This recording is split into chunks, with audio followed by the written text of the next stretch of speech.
Praise the Lord. இன்றைய ஜீவப்பம் 1 கொரிந்தியர் 10 அதிகாரம் 30-31 வசனங்கள். மேலும் நான் அதை ஸ்தோத்தரிப்புடனே அனுபவித்தால் ஸ்தோத்தரித்து அனுபவிக்கிற பொருளை குறித்து நான் தூசிக்கப்படுவானேன். ஆகையால் நீங்கள் புசித்தாலும் குடித்தாலும் எதை செய்தாலும் எல்லாவற்றையும் தேவனுடைய மகிமைக்கென்று செய்யுங்கள். ஆமேன். அல்லேலூயா. பாருங்க, அப்போஸ்தலனாகிய பவுல் கொரிந்துக்கு எழுதின நிருபத்தில் எழுதப்பட்டதை நாம் வாசித்தோம். நேற்றைய தினத்தில் கூட நாம் இதை தியானித்தோம். மேலும் நான் அதை ஸ்தோத்தரிப்புடனே அனுபவித்தால் ஸ்தோத்தரித்து அனுபவிக்கிற பொருளை குறித்து நான் தூசிக்கப்படுவானேன். நாம் சாப்பிடுகிற உணவுப் பொருட்களை குறித்து தான் சொல்லப்பட்டிருக்கிறது. அதாவது விக்கிரகங்களுக்கு படைக்கப்பட்ட உணவுகளை சாப்பிடும்போது அதனால் நம்மளது நாம் சாப்பிடுகிற அந்த சாப்பாடு பரிசுத்த குலைச்சலாகிறதா, நமக்கு அதன் மூலமாக பாவம் சேர்கிறதா அப்படின்னு பார்த்தா, அது நம்ம ஸ்தோத்தரித்து எந்த உணவுப் பொருட்கள் பதார்த்தமாக இருந்தாலும் நாம் புசிப்பதற்கு முன்பு, ஆண்டவரே இந்த உணவை கொடுத்ததுக்காக ஸ்தோத்திரம், பூமியும் அதன் நிறைவும் ஆண்டவரே கர்த்தரே உம்முடையது, இந்த உணவுப் பொருட்களையும் நீர் தான் உண்டாக்கினீர், ஆண்டவரே உமக்கு மகிமையை செலுத்துகிறேன், ஸ்தோத்திரம்பா அப்படின்னு சொல்லி ஸ்தோத்திரம் பண்ணி நாம் சாப்பிடும்போது அந்த நாம் ஸ்தோத்தரித்து அனுபவிக்கிற பொருளை குறித்து நாம் ஏன் தூசிக்கணும்?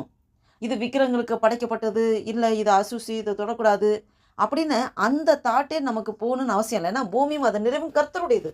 அப்போ உணவுப் பொருட்களை நாம் ஸ்தோத்திரத்தோடு சாப்பிடும்போது அது பரிசுத்தமான ஒரு பொருளாக மாற்றப்படுகிறது. அதை தான் அடுத்ததாக வசனத்தில் சொல்கிறாரு. ஆகையால் நீங்கள் புசித்தாலும் குடித்தாலும் எதை செய்தாலும் எல்லாவற்றையும் தேவனுடைய மகிமைக்கென்று செய்யுங்கள் என்று சொல்லப்பட்டிருக்கிறது. ஆமேன். நாம் புசித்தாலும் குடித்தாலும் எதை செய்தாலும் ஏசப்பா உமக்கு நன்றி ஸ்தோத்திரம், நாம் தேவனுக்கு மகிமை செலுத்தி நாம் அதை உட்கொள்வோம் என்றால், குடித்தோம் என்றால், அது எந்த விதத்திலையும் அது பரிசுத்த குலைச்சலான காரியங்களாக ஆகாது. அது நாம் சாப்பிடுகிற சாப்பாடு மூலமாக எந்த ஒரு நமக்கு பாவத்தை விளைவிக்கக்கூடியதாக இருக்காது. நாம் ஸ்தோத்திரத்தோடே புசித்தாலும் குடித்தாலும் எதை செய்தாலும் ஆண்டவர் நாம மகிமைக்கென்றே செய்ய வேண்டும். இதை கேட்டுக்கொண்டிருக்கிற நண்பு தேவ பிள்ளைகளே, நாம் என்ன செய்தாலும் ஆண்டவர் நாம் மகிமைக்காகவே செய்ய வேண்டும். நாம் உணவுப் பொருட்களுக்காக ஜெபம் செய்வது மிக முக்கியம். குடிக்கிற தண்ணீர், சாப்பிட்ற சாப்பாடு, இதை எத்தனையோ பேர் எவ்வளோ வேலைகள் செய்தது நிமித்தம்தான் இப்போது நாம் சாப்பிடும்போது அந்த முன்னாடி சாப்பாடாக அந்த பிளேட்டில் வச்சு நாம் சாப்பிடும்போது இவ்வளோ அதுக்கு பின்னாடி எத்தனையோ பேர் உழைத்திருக்கிறாங்க. அதுக்கு அந்த உழைப்பின் பலன் ஆண்டவர் கொடுத்தது. அப்போ ஆண்டவரே இந்த உணவு கொடுத்ததுக்கா நன்றி ஸ்தோத்திரம்ப்பா. எத்தனை பேர் இந்த உணவு கூட சாப்பிட முடியாமல் இருக்காங்கப்பா. ஃப்ரண்ட்டில் உணவு இருக்குது, ஆனால் அதை பிசைஞ்சு வாயில் வச்சு சாப்பிட்றது கூட அவங்களுக்கு பலன் இல்லாமல் இருக்காங்க. ஆண்டவரே அப்பா எனக்கு கிருபை தந்திருக்கீங்கப்பா, நன்றிப்பா. இந்த உணவு பொருட்களை சாப்பிடுவதற்கு ஆண்டவரே அப்பா கையின் பிரயாசத்தை ஆசீர்வச்சிருக்கீங்க, பலன் தந்திருக்கீங்க, நன்றி தகப்பனே என்று சொல்லி நாம் ஸ்தோத்திரம் பண்ணி சாப்பிடுவோம். இதை கேட்டுக்கொண்டிருக்கிற நண்பு தேவ பிள்ளைகளே, நாம் எது செய்தாலும் ஆண்டவர் நாம் மகிமைக்கென்று செய்வோம். இந்த சிந்தையோடு ஒரு புதிய நாளைக்குள்ள ஆண்டவர் நம்ம நடத்தி கொண்டதுக்கு தேவனுக்கு நன்றி செலுத்தி ஆண்டவர் நோக்கி பார்த்து ஜெபம் செய்வோம்.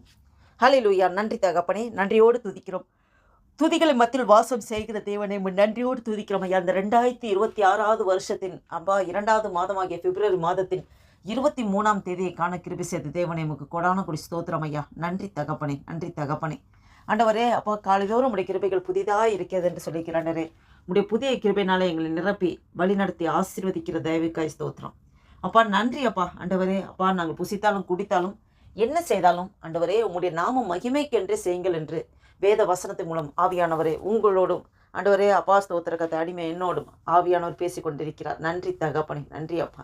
ஆண்டவரே அப்பா ஸ்தோத்திர கதாவே உமக்கு பிரியமானபடி நாங்கள் எப்படி நடக்கணும், நாங்கள் எந்த வேலையை எப்படி செய்யணும், எப்படி நாங்கள் ஒவ்வொரு சூழ்நிலையும் நாங்கள் எப்படி அதிலேருந்து மேற்கொண்டு வரணும். ஆண்டவரே எங்களுக்கு ஆவியானவரே எங்கள் கூட இருக்கிறீர். கிறிஸ்துவானவர் மகிமை நம்பிக்கையாக எங்களுக்குள்ளே வாசம் செய்கிறீர். எங்களுக்கு அனுதினமும் நீ கற்பித்து கொடுக்கிறீர். ஆண்டவரே நன்றி தகப்பனே, எங்களை முழுவதுமாக அர்ப்பணிக்கிறோம் ஐயா. இந்த வீடியோவை கேட்டுக்கொண்டுக்க பார்த்து கொண்டுக்க ஒவ்வொருவரே எஸ்அப்பா நீங்கள் ஆசீர்வதிங்க ஆண்டவரே. ஒவ்வொருவரும் உங்களுடைய நாம் மகிமைக்கென்றே செய்கிற அர்ப்பணிப்போடு ஆண்டவர் ஸ்தோத்திரத்தோடு செய்கிற காரியங்களை நீங்கள் அங்கீகரிக்கிறதுக்காக நன்றி செலுத்துகிறோம் ஆண்டவரே. அப்பா இந்த நாளைக்கு விரோதமாக, இந்த ஜபத்திற்கு விரோதமாக, எங்கள் ஒவ்வொருக்கு விரோதமாக செயல்படுகிற எல்லாம் சத்திரின் கிரிகளை நான் சொன்னாங்க இயேசு கிறிஸ்துவின் வல்லமையான நாமத்தினாலே கடிந்து துரத்தி அப்புறப்படுத்துகிறேன். அல்லேலூயா.